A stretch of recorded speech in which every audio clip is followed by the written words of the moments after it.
Welcome to iLecture-Online. In this problem, we have a person pulling a block with a mass of 50 kilograms up an incline, and the coefficient of friction is 0.2, and the person is pulling at a constant speed.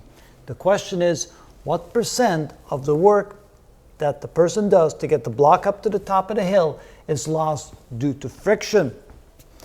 All right, first of all, if he's moving at constant speed, that means there's no acceleration.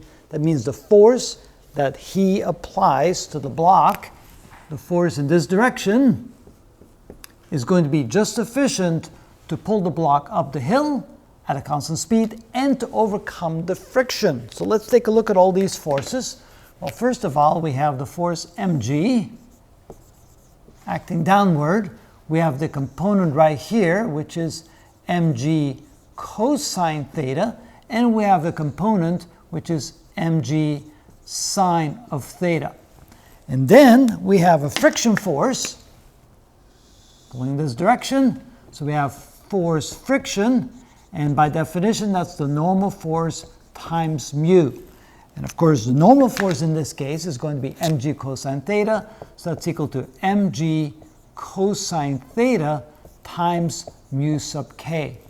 And so therefore, since there's no acceleration, F net is equal to mass times acceleration, which in this case is 0, which means the net force is equal to 0. That means 0 is equal to the force that the person pulls with minus the mg sine theta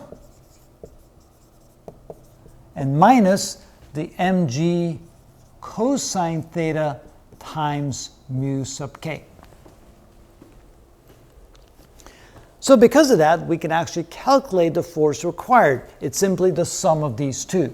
So we can say that the force, therefore, when I move these two to the other side, everything becomes positive.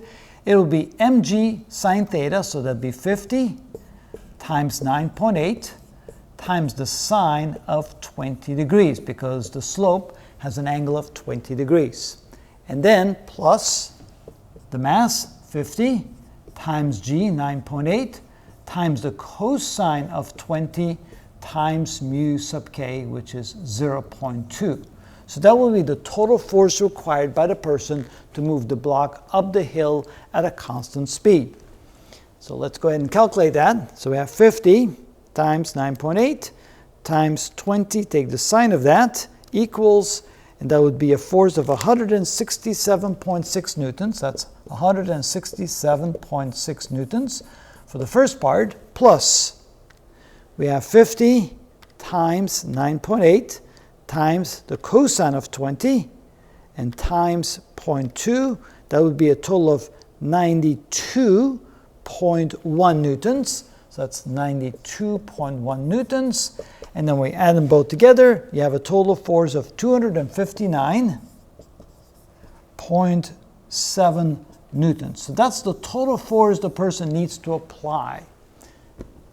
Now, how much work will the person do? Well, we know that work, by definition, is equal to force times distance. So we need to figure out the distance the person travels going up that incline. And how do we calculate that? Well, there's a relationship between the height gained and the distance traveled and the angle. We can say that the sine of the angle theta is equal to the ratio of the opposite side divided by the hypotenuse, which is equal to 10 meters divided by the distance. And so the distance is equal to 10 meters divided by the sine of 20 degrees. And let's see here, 10 divided by the sine of 20 is equal to 29.2 meters. 29.2 meters. So now we can figure out the total work done by the person. So the work done is equal to the total force, which is 259.7 newtons, multiplied times the total distance, which is 29.2 meters. And so therefore the total work done, so times 259.7, that would be 7,593 joules. 7,593 joules. So that's the total work done by the person. Now, how much of that work was done to overcome friction? So therefore, the work to overcome friction is equal to the force required to overcome friction, which is this right here, 92.1 newtons, 92.1 newtons, times a distance of 29.2 meters. And so let's see how much of that was due to overcome friction. 92.1 times 29.2 equals, that would be 2,689 joules. 2,689 joules. So the percent of work lost due to friction is equal to the work done to overcome friction divided by the total work that we need times 100%. So in this case, that is equal to 2,689 joules divided by the total of 7,593 joules times 100%. And let's see what that is equal to.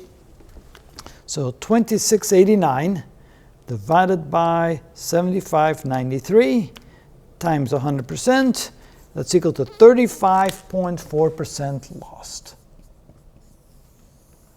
So a little bit over 1/3 is lost to overcome friction. The other almost 2/3 is used to get the block up to a height of 10 meters. So that's how we figure out the amount lost, the percent lost due to overcoming friction, wind resistance, all those other resistive forces. But here's the example of how to overcome friction. And that's how we do it.